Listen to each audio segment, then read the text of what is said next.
Hi, I am Sylvia Melendez Klinger, and I'm here to give you some fantastic holiday tips that will help you have a more enjoyable and healthier holiday season.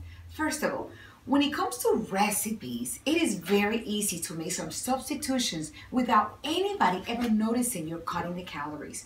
If a recipe calls for milk, you can use skim milk very easily, evaporated milk, even soy milk. One of my favorites, powdered milk.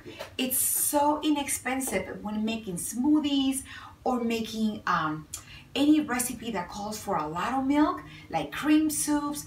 Powdered milk comes very handy and very inexpensive. Cheeses is another great way as well.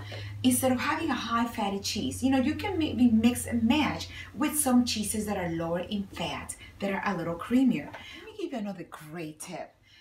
Many times when we have the families over, we love to put a big plate, but why not try using the smaller plates for salads instead of an entree plate? Even when it comes to taking your coffee, you can go from a big cup for a little cup.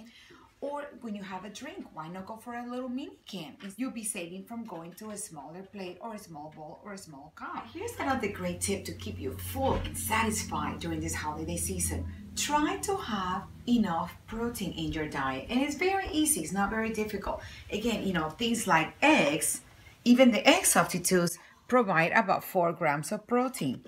Cottage cheese also has enough protein as well, 11 grams. Yogurt as well is another great protein booster as well, 12 grams of fat for this Greek yogurt. Next thing, fiber.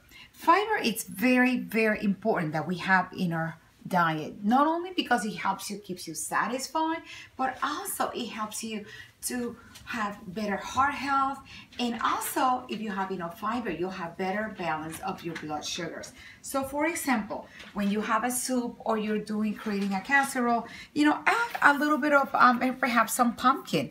It has you want to make sure that one serving, and in this case is a half a cup, provides at least 3 grams of fiber. Same when you have jams, also 3 grams of fiber here per serving. And you can find more information and tips at HispanicNutrition.com.